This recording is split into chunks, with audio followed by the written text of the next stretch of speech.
Yes. So I had a good frontal lobe weekend in Sedona, inhibiting reflexes to check social media. Um, yeah, it was nice to unplug. We got some good walks. Uh, my son Ben was having a really hard time falling asleep. This has been going on for a couple weeks now. He's teething. He gets super tired in the afternoon, but we don't let him sleep so that he'll sleep at night. But then he has his bottle at 7 p.m. and then he's like, "All right, I'm up, let's go." And does not want to go to sleep. And he's like wide awake. So I've been just like taking him for a drive. And so every night up there, I went for a drive, just like up into the hills, mountains around Sedona. And it was really nice. Like right around sunset, just driving up in the hills. And he falls asleep.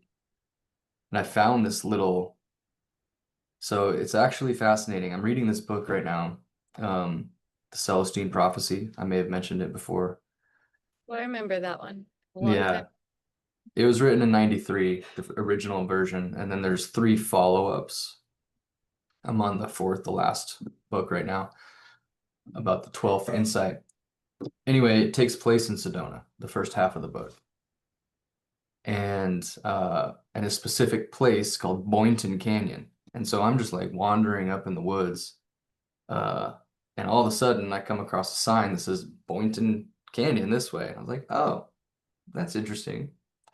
So I follow that road for 15 more minutes or something and go back and it just ends in this like beautiful resort in the canyon, just tucked away from everything.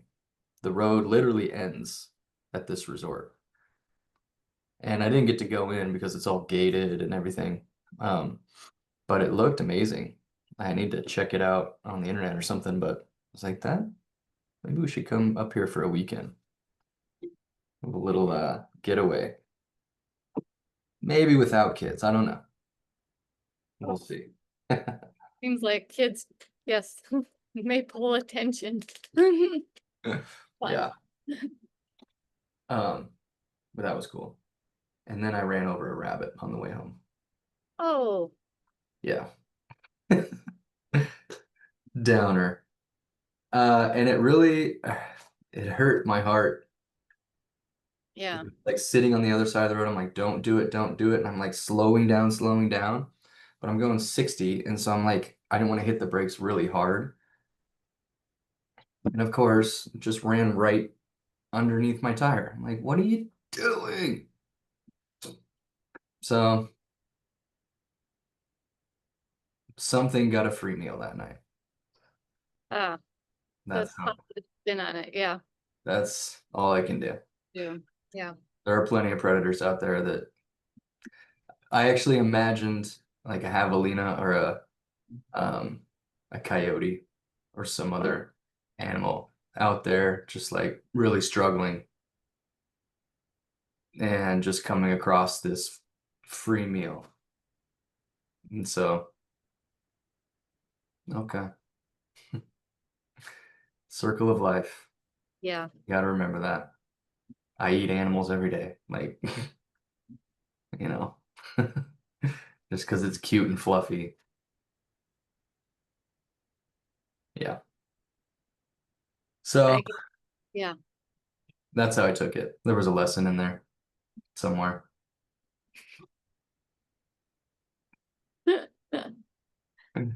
Yeah. So Sandra, how you doing? I'm hanging in there. Yeah. Still figuring out stuff. Yeah. So, yeah. Um, I took magnesium last night and didn't do well in my stomach. So hmm, I thought it might help, but it didn't. So how much did you take? it's only 100 milligrams. Okay, that's a pretty low So then dose. I have to know was it because of something I ate or is it because of the magnesium? There's so many variables. I know. Human physiology is Yeah. wild. Nutrition, it's all crazy. Yeah. I've Do you been like, have you tried much with like um I know of course I'm on a methylene blue kick right now. Yes. we'll learn more about on Thursday. But I also just finished another book by that guy, Mark Sloan, and it's about cancer as a metabolic disease.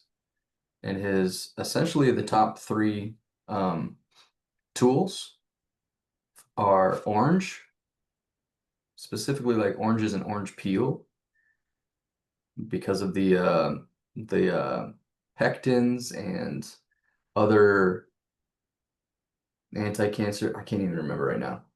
I just listened to this book yesterday and just powered through it. Um, but oranges, coconut oil, and bicarbonate, sodium bicarbonate, so baking soda. You guys are familiar with those as cancer treatments? No, but Well, they're pretty yeah. powerful, but also beyond, well beyond cancer for almost all disease and illness. Like they've been shown to be pretty powerful tools. What's the practice for baking soda? Because I've heard of that, but Yeah. So the cancer protocol that he talked about in there was up to, oh, I'm probably gonna get this wrong. But I can go back and look. I'm going to go back and kind of take notes. But the guy in there that used it to cure his cancer in 14 days, he did one teaspoon in a cup of water to start in the morning, and then just essentially just titrate it up to like two per day, and then two teaspoons twice per day, and essentially just pushing it until he got a negative side effect and then back off. And the side effects could be like just gastrointestinal discomfort. He had a little bit of nausea at like 3 teaspoons. Um, was too much, so we'd back it off. So it ended up being starting at like 1 teaspoon in the morning and then working up to two twice per day. And it's something around like 2 milligrams per kilogram or 2 grams per kilogram total is like the top end that he went to. oh, Um, okay. but he was diligently testing his pH levels in his saliva and urine. And you got to do both because saliva can be, it's not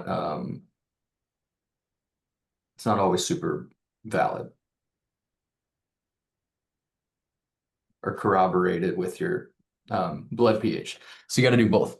But apparently what they've seen as far as like cancer growth or death is that at a blood pH of 8 to 8.2, cancer cannot survive. So he used the baking soda to increase his blood pH to around 8, and then consistently held that for like a week to 10 days. And all of his tumors and everything, all the cancer was gone.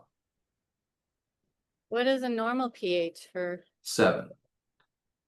Oh, Yeah, our blood pH is like right around 7. It might be 7.2, but it's very close. So that's a pretty solid jump. I don't think you want to live there, but that was like the therapeutic protocol for him. hmm. Um, I remember discussions, I don't, before I was following it so much, between either apple cider vinegar or baking soda, depending upon your stomach acid level. Do you know, do you know? 7.35 to 7.45 is normal human pH. Um, yeah, I mean, if you wanted to stay right in that normal range, then you test it. And then if it's high, then it'd be more alkaline. You could use the apple cider vinegar to bring it back down because it's more acidic. Or if it's low, bring it up with the um, Baking soda. baking soda. Can you take a step back there? Because this is where I get confused. Hmm. Is it the is it the opposite of what you would think? Is it the contradiction? So did you just say that baking soda is actually going to make your stomach acid, it's going to actually produce more acid, not make you more It would make be you more alkaline. Yeah. okay, so it is the way I thought you said it the opposite. So how do you normally test that? I mean, I hear Matt often, kind of I think he's even told me to go with the baking soda. And I've been Yeah. hesitant to try that just because I've read so much about what happens when you don't make enough stomach acid and how that creates all of these other things, right? And if you're somebody who runs high sympathetically, more than likely you're probably not making enough stomach acid because of that. So I've always got foggy around this topic. If So it kind of depends on what you're, I'm listening, I just have to, yeah. And so here's the fix for it right there, right here. Here you go. You don't take your baking soda within 2 hours of your meal, before or after, so that you have proper stomach acid. And you might use the apple cider vinegar before your meal, just so you create enough stomach acid. Stomach acid does not, as far as I know, doesn't correlate to like blood pH directly. Like just because you have adequate stomach acid doesn't mean your blood's going to be acidic. Make sense? Yeah. Um, so yeah, the baking soda does get absorbed through the gut, the intestinal tract into the bloodstream, where it makes the blood pH more alkaline. So you could experience a drop in stomach acidity initially, but that's why you don't do it 2 hours before you eat.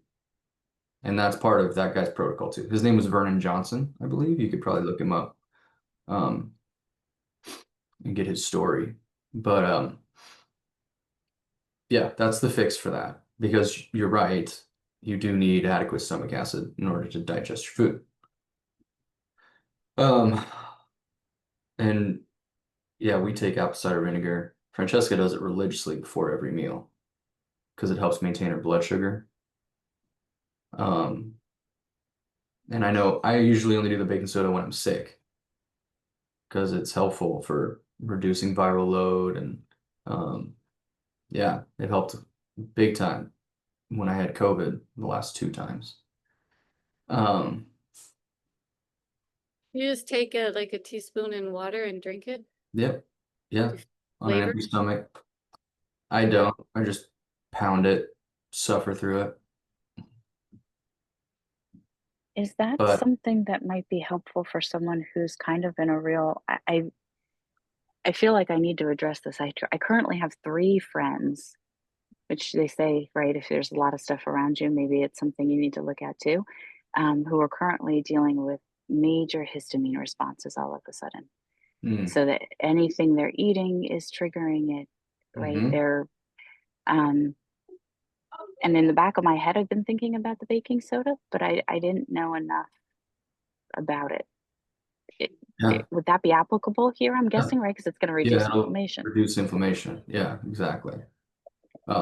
It's been used for millennia, sodium bicarbonate, to reduce inflammation as just as a natural remedy for healing. In fact, did you know that they give sodium bicarbonate to people before and after chemo so that the chemo doesn't kill them? Like, I didn't even know that. I'm like, that's insane. Why not just give them the baking soda? See what happens. But you can't patent that. There's no money in it. Just like aspirin. Like aspirin. It's another incredibly powerful healing tool for reducing inflammation, for um,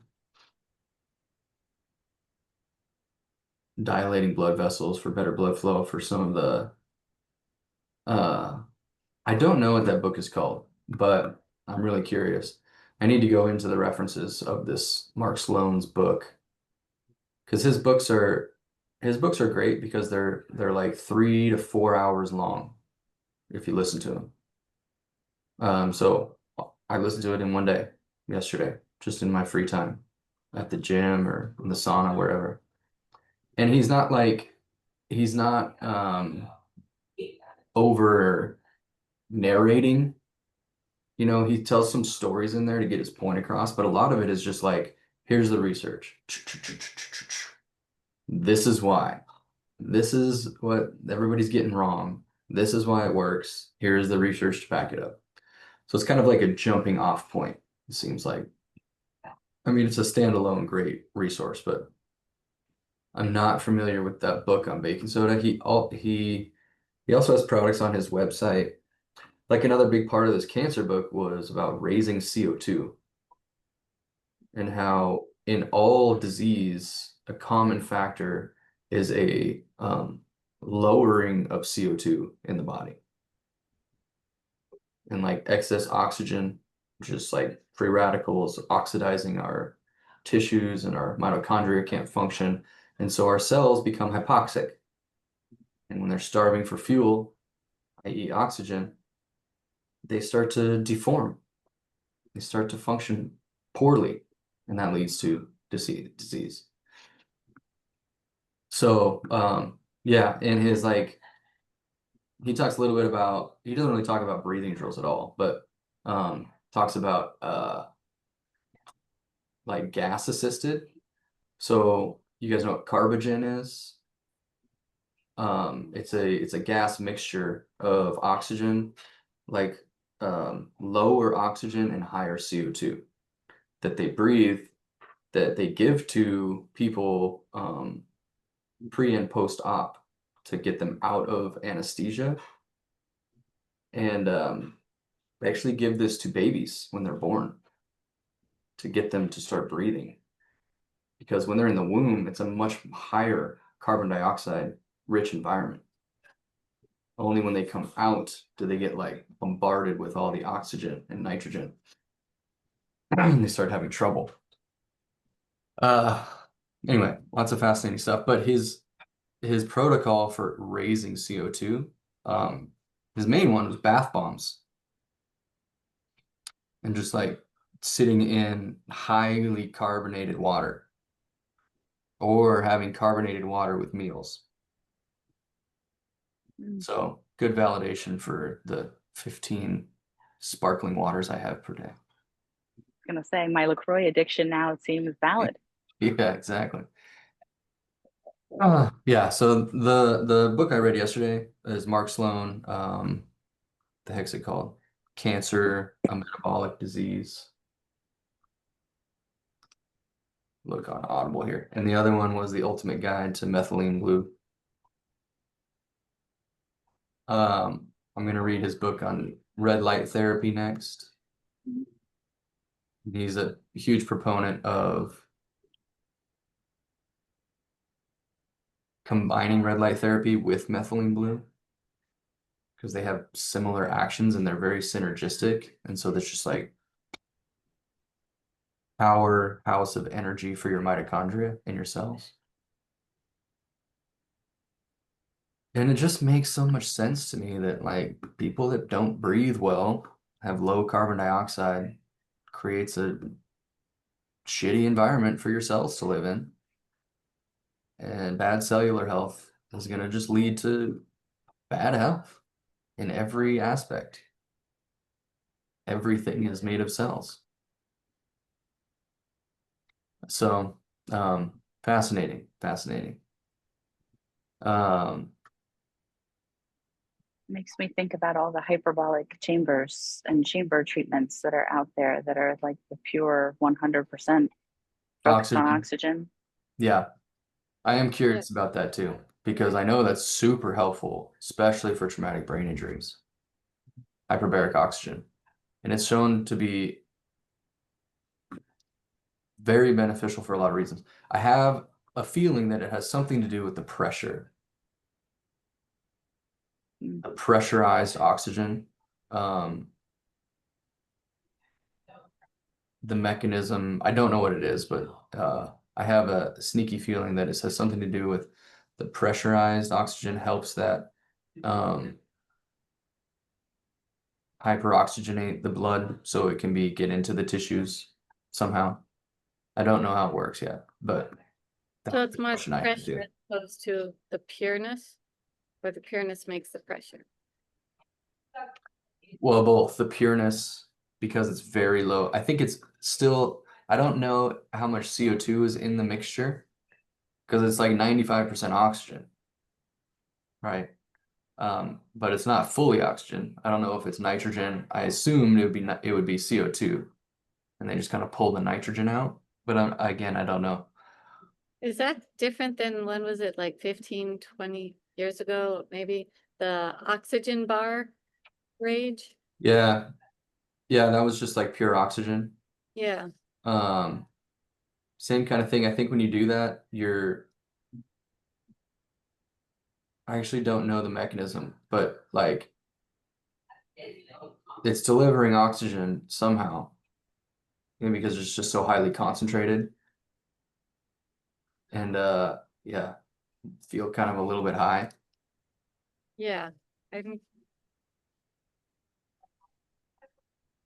but was that because of what you're saying with the need for CO2, it seems counter.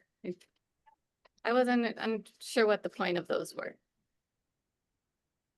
Because it feels good. Oh, I don't really know if there's any. Um, I mean, the trend didn't last for very long. yeah, yeah, which means it probably was mostly bogus. Yeah. Yeah, this says that hyperbaric oxygen chambers are usually 100% oxygen, 0% nitrogen, CO2, or other gases.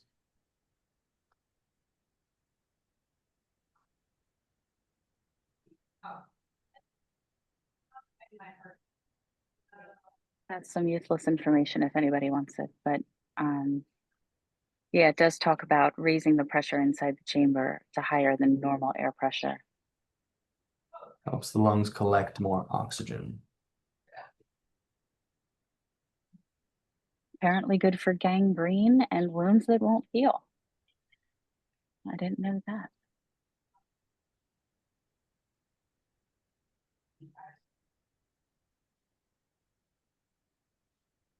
Yeah. So I don't know. So it's kind of interesting. So that just kind of put in a separate category of oxygen delivery. Um, because like really what we're talking about is increasing CO2 chronically, right? Maybe you use the HBOT therapy for an hour a day, which is kind of like ideal if you have a TBI or cancer even. But the rest of the time you want high concentrations of CO2. Like our chemistry of our body is supposed to be around um like 2% oxygen, like in our cytoplasm, right? 2% oxygen and like 7% CO2. But our air is 21% oxygen and like 2% CO2. So our body is constantly trying to make that transfer. But when we're not very efficient at it, because our CO2 tolerance is really low, because we're over breathing all the time, then we're just constantly in a state of hypoxia. Our cells just can't function properly. So it just makes perfect sense to me that like our healing modalities should first and foremost focus on that cellular respiration, right? I've come a long way around to it. I wish Joe was here so he could just cackle. Uh, He would just, oh man, he'd love to be pointing fingers. Told you. Because he's been preaching this to me for years now. And like I get it, but I didn't really get it, until I kind of started walking this path myself and finding all this out and feeling the effects of like the methylene blue, specifically, and breathing. Just as my breathing gets better, everything gets better. My sleep is better, like my energy is better, I'm calmer, I don't get sick. Um, it kind of all comes down to breathing for me. And the methylene blue, just after a few days, really started to, the first dose, I noticed a change in my energy. Um, and apparently, according to his book, like you can do up to 2 grams per kilogram, which is like 2 grams, 100 kilograms. That's 200 grams. Maybe it's milligrams. Hold on. I don't know. I have to go back and check. I have to get the bottle because like 20 drops from the bottle is like 10. Is it? I think it's 10 milligrams. Yeah, that makes sense. So let's just say it's milligrams. 200 milligrams. I could do. I'm blanking on my math here. 20 doses in a day, in theory. That seems like a ridiculous amount to me. But that's like the upper limit of the safety. Like anything more than that, you start getting um, oxidative damage. It kind of flips. It goes from an oxidative antioxidant to a oxidation. I'm like, who is doing that much? That's insane. Like you're gonna turn blue. Your skin's gonna be blue. It reminds me of that silver nitrate. Have you guys familiar with this? Yeah. So people have been using silver nitrate for again for millennia as a healing modality. And there's this documentary called I don't remember what it's called, but the woman she leads a cult, and they call her Mother God, and she is a leader of this cult, and their whole thing is like they're waiting for the spaceship to come and take them away from the earth, and they'll rise up and their spirits up to this spaceship and whatever.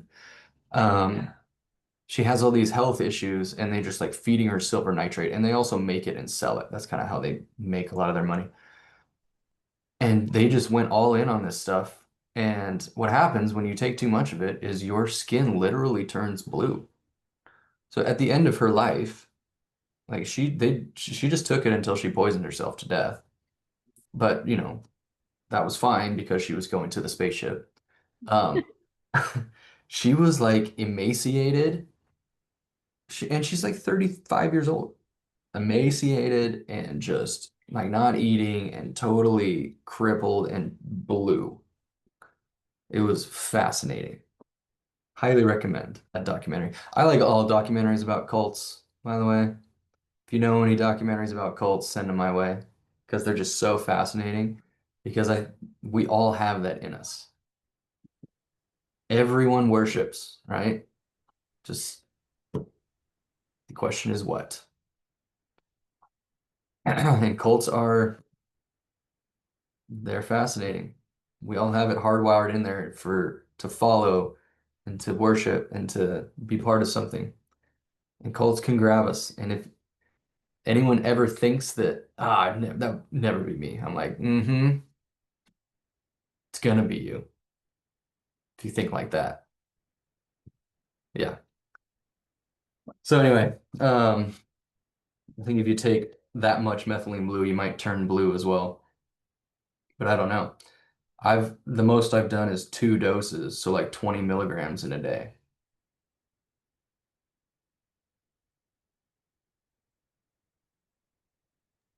And what happened? I felt great. Yeah. Um, I'm gonna keep pushing it until and again the negative side effects are just so minimal. It's just like gastrointestinal issues. Like you get bloated or not bloating really, but like diarrhea or um stain your toilet because your pee turns blue. It's like pretty much blue after 1 dose of it. Um, but yeah, I'm gonna kind of experiment with it. Do you take it with or without food, or does it matter? Um, I think it's supposed to be done on Sorry. an empty stomach, but then you want to take some glucose in around 10 to 20 minutes after, kind of like with red light or sauna, cold plunge. Like it's going to take energy to make energy. in that sense. And so you want to refuel. But you know, in his book, he doesn't really delineate. In fact, he recommends taking it like in juice. And so that's what I've been doing is I'll have a few ounces of orange juice and I'll put it in there because it tastes better. And I like that it turns green. Makes me feel like the Hulk. So this morning I did it with the red light. I just have the red light on my desk here. So before I came to work, drank the methylene blue, turned the red light on for 12 minutes, I think. And yeah, I don't know. I mean, I feel good. I don't feel like Superman, but I'm also not tired. So Guys, I keep yawning, sorry. It's that's numbers. okay. You got a bag? Breathe in a bag. Oh, yeah, it's a good idea. Or your hands. I know you like the hands in the paper bag, not the plastic bag. Yeah, plastic bag. See where I put it. Yeah, good reminder. Yeah. So anyway, I got more. I think on the neuro recovery call, we'll jump into. I know we gotta do something next week. I forget what it is. I wrote it down somewhere, but maybe we'll talk about baking soda in a couple weeks. Goals. We're going over goals after methylene blue. Oh yeah, goals. Thanks, Kate. Good reminder. I'm trying to be a team player here. You're nailing Not distract you and convince you never to talk about goals. it. Uh, yeah, that's great. We'll do that, and then maybe we'll talk about baking soda. Um, that's something I was actually going to ask you guys today too. Because I was thinking about, I'm trying to think of ways that I can start to give things away to the free community that are helpful and also, you know, like in a to use a marketing term, lead magnets.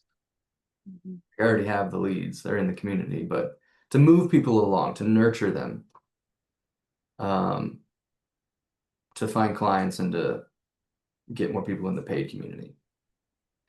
So I'm just curious, like what do you guys think would be really useful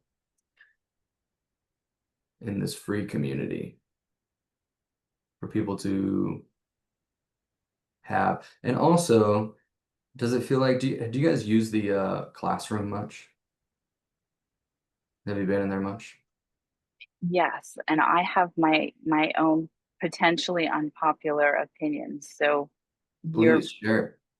you give too much away already. That's was going to be my question. Way too much. Yeah. Like so much that when people they don't even know. I don't even know if your person that's coming into your community even I I would bet money I don't have that people coming into your community with no knowledge of this do not understand even 1/10 of the breadth of the information and the goodness that you're giving them Yeah. Yeah, because like they just don't get it, you know? I have that whole DIY neurotraining thing and the flow state stuff. And I'm like, I've been considering this for a while, just taking those out completely and leaving in like the top 3 pain relief tools. And they can learn, you don't even have to learn about them, just do them. Opposing joints, nerve mechanics, and what's the other one? Breathing? I don't remember right. But they're like the top 3 pain relief tools that you've never heard of, right? From a neuro lens. But really, you don't even have to like you don't even have to use the word neuro. Just do these exercises and see if your pain goes down. You want to learn more? Book a call. Yeah. All right. So I agree with Kate, although I want to have access to it, but Yeah, we're special. We're VIP members, Sandra. If you didn't get the email yet, Brandon's gonna rate it later today. You guys are OGs, founding members. Yeah.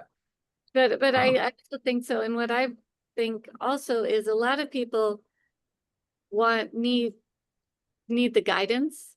They can't do it on their own. Like right. there's some people who can, but they're usually not the people who are going to sign up for things. And so that's what Right. I'm thinking for myself too. Like, sure, someone can, especially now, all these people are posting on Instagram. All of a sudden, I actually look at my Instagram once every 2 weeks, but I looked and it was like, do this eye movement, do this pencil. And I was like, okay, so now more people our neuros becoming more popular or something, or it's on my feed, but it's overwhelming if you didn't know what it was about. Right. And, but if someone wanted to learn, they could just figure it out themselves, but most people need guidance. Yeah. The example I always use is EMDR and how EMDR does not work for a lot of people and why when they specifically do these eye movements, like if your visual system is a high threat area, then those eye movements are not going to help you and they might actually make you worse. But your psychologist doesn't know that because they didn't learn how the visual system works. They just learned this tool. And it can be a useful tool for some people. But like if you want a more comprehensive understanding of the visual system and somebody that, can assess it precisely and give you the exact eye movements that you need, here you go. So, And can I yeah. add something to my thought and piggyback off of Sandra for a second? The the clarification I want to make to what I said is not that you're not doing a great job of explaining how to use the tools. I mean, Oh, I don't think they don't know how valuable it is, right? They are walking into gold and they don't know it because they just don't know, right? sure. Like, and I think a lot of times really great stuff tend to be, if you would take everything you have that free community and you would paint a picture of a transformation story instead of just tools, because like Sandra's saying, information is everywhere. And whether Okay. ChatGPT gets it right 1 out of 10 times or 8 out of 10 times, people are Yeah. still going to use it and they're going to think it's the gospel and they're going to think they're better than everybody out there because they've got all this information. And I think the real key is painting the transformation for people, right? Yeah. And giving them the outlook of this is where you're going, this is where you are, the zero to hero kind of journey, right? That people want to know they're being guided and they don't have to. You're already painting the picture. They don't have to go search for the information because it's the information's out there, right? Mhm. But to clarify, I don't think you're doing a bad job at all of presenting it. I think you're doing a phenomenal job, but I think you could actually package up everything you have, create the transformation story, and sell it. And people are going to value it more because they're going to value things that they put money down on. And they're going to value it for as much money as unfortunately they pay. Right. Because it's unfortunately the way the human condition is. If it's free, it Yeah. can't be great. Right. And like the people, back to your earlier point too, the people that I'm trying to reach in there are not the people that will do it on their own. That's great. Do it on your own. I mean, there's lots of tools here. Go for it. That's what they're there for. But the people that can't really do it on their own or won't, but like think they will, those are the people I'm trying to reach. And by giving them too much, I'm not serving them because it's like I've had a couple people that have said this on like sales calls. It's like, oh, I'll just hang out in the free community and I'll go through that and then I'll let you know. And it's like, no, you won't. No, you won't. You're gonna keep kicking tires and you might try some things, but you're not gonna understand it. And also, you know, I just had a sales call with a woman yesterday. And it was our third call because the first one is like 10 minutes, 15 minutes, just like, see, can I help you? The second call is longer, where I actually go through kind of a whole, sales process. And she was totally like bought into it, but she is out of work, and so financial, she's like, I gotta take a second to think about this. I don't like it sounds amazing, but I haven't experienced it, so I don't know if it will actually work. And her list of things that she's been through is very extensive. So rightfully so, she's skeptical. And, part of that is like, okay, well, I didn't do a good enough job, like painting the transformation, all that stuff. But also, okay, I get it. So I scheduled a session with her. I'm like, let's take 30 minutes and we'll just try some things so you can see. And like 5 drills, they all worked like amazing.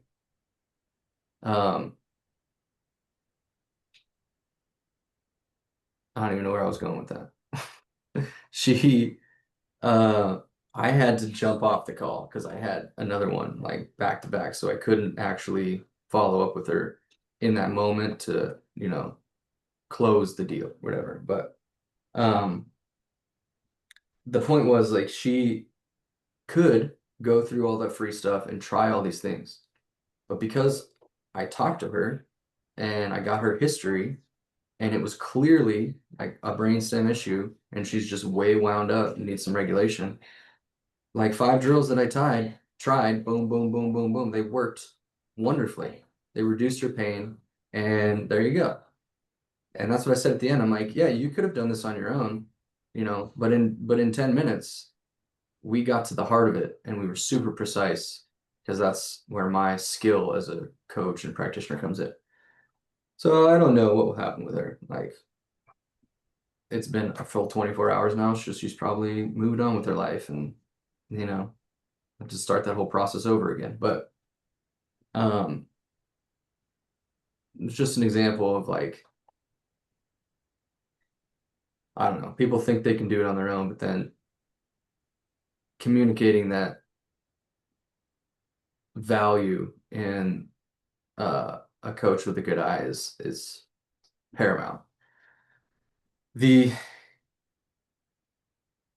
system of school and the classroom, like that, really needs to be revamped. And like the engagement in this community is just not great. So that's on me. I need to spend more time sharing more of these transformation stories, I think, is like probably the number one thing. Um, and then getting people to go in the classroom and actually do some of the stuff because a lot of people just join and then they just fall off. They just think it's a good idea and then they just don't take any action. And it might help with less there. And maybe, right now they're kind of getting dumped in the deep end. Right. Yeah. You know, if there was less there for them to explore with some, like you said, top 3 pain relief tips, if that's the niche you're bringing in and the people that you want to help, they're going to get value out of that. There's a pain point there, no pun intended, that they're trying to resolve, right? So Mm. there's a real initiative for them to take, and then they get a win, and then they get buy-in. It might just be so much good stuff that people are like, don't know where to start. Yeah. Yeah. Totally. I mean, I had a similar experience when I tried brain-based NSI, Elizabeth, and when I tried they're always saying 2 weeks free on the site. And you get in there and there's a library of, I mean, hundreds, if not 1,000 videos now of different categories, and you can pick all the. I didn't know. I was so overwhelmed going in there.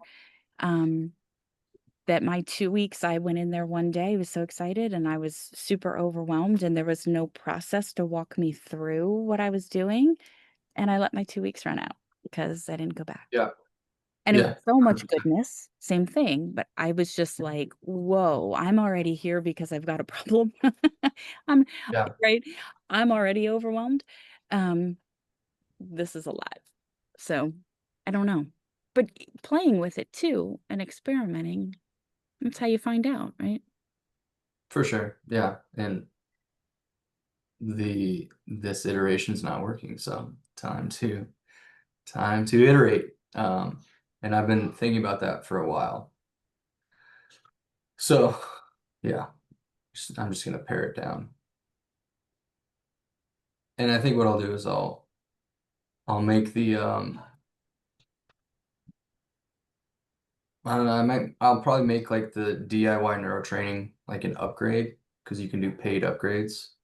I'll give some of the OGs, you guys can just have access to it because you already have access to it, like with next level neuro stuff and everything else. So it's not like We like spin on it. yeah, what? Yeah. We like your spin on it. Cool. I appreciate that. Yeah. Yeah, I think that's what I'll do. I don't know when I'm gonna do that, but So what you're sticking with pain. That's your well, yeah, I mean, one of my mentors described um, marketing and sales really well. He said there are four things that you can sell. You can sell like make me more money, make me more beautiful. Mhm. Um, I forget the third one.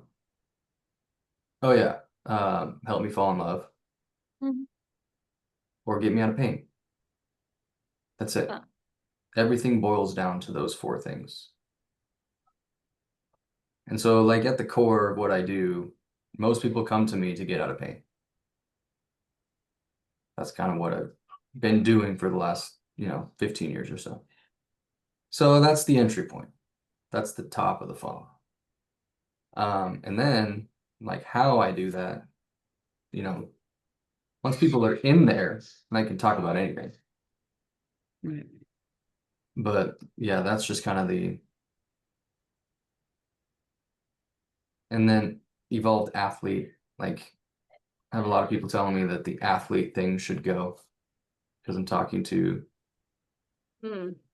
when I start talking about like stuff like flow states and recapture the rapture and like all this stuff, it's like, well, that applies to way more than athletes. I'm like, yeah, I know that, but also I'm an athlete and I do well at speaking to athletes. And to me, again, like I'm looking for people that identify as an athlete. I don't care if you're a professional or you're an amateur billiards player.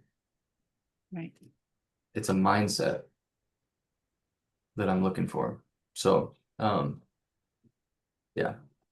Yeah, I mean, I agree with that. And I also think you have to have a niche and you have to have the people that are going to speak your language and think like you. I mean, when I talked about doing the stuff with the kids and families, and I was really focused in on moms, and I had Kathy tell me, don't box yourself in. Dads are parents too. Like you should talk to parents. I didn't grow up with a dad. I'm Yeah. a mom, right? Yeah. So that's great. Dads can use this too. And I'm not going to try to change my speech. I'm going to talk to Yeah. moms. You're going to talk to other people Yeah. with That that seems athletic mindset, silly. right? Otherwise it's not authentic anymore because we're Well, stepping out of our own. maybe, yeah, maybe she's just concerned that there aren't enough moms in the world. I don't know. I don't know, but it didn't It's resonate like, for me. Like, yes, it's for all parents and but go yeah, at it. I'm not going to turn you away, but like you said, you're an athlete. Like you can you still talk to dads, you can talk to them how to treat the moms. You can talk to dads from a mom perspective. You know what I mean? Like, I think right. that's silly. Like to niche down is to qualify people Yes. that that you most want to work with. And again, it's just people that's how they'll find you. But then it will expand, if you want it to. Yeah, But and for you, somebody with that athletic mindset has an innate drive, right? yeah, exactly. There's it's more than being an athlete. However, they identify themselves as someone who still carries that even if they haven't followed through from their college years, right? However, there's then that inner drive that's Mhm. going to keep them pursuing and wanting to hit their goals and do better and feel better Yeah, exactly. or heal Also, the things that they messed up 20 years ago. Either way. also Mhm. thinking of like, you have big financial goals too. Mhm. So like, I know in the scoliosis realm, most of the people are not gonna put down lots of money. Just especially, it's just because of where they're at in their life, especially but if people who define themselves as athletes and are striving, that might be a market that does more of that. Maybe you've And already, so yeah. here's another ism from one of my business mentors was like you scale for the 95% of people that can't afford your services. You create low ticket products, you create a free community. You do group coaching, but you charge a premium for the people that can afford it and want to go faster to work with you one-on-one. So yeah, I charge a lot for people that want to work with me one-on-one. That's the only way I get to work with who I want to work with, right? But then I still want to have impact for all those other people and have a level at which they can gain access. And so that's what the communities are all about. So yeah, I recognize that 95% of the people that are going to come through are not going to work with me. And that's fine. That's kind of by design. But I still want to help them. And so if I can do that with these systems and stuff, then amazing. And it can support my financial goals as well. Okay, I got to get this desk raised up, which is usually a process because it's kind of broken. And then I got to teach about brain stems today. So I got to run. But thanks for being here. Thanks for your input and advice. I always appreciate it. Forward to seeing the next as it continues. Yeah. As it continues, yes. And look forward to methylene blue on Thursday. Woo woo. All right. Thanks, guys. See you soon.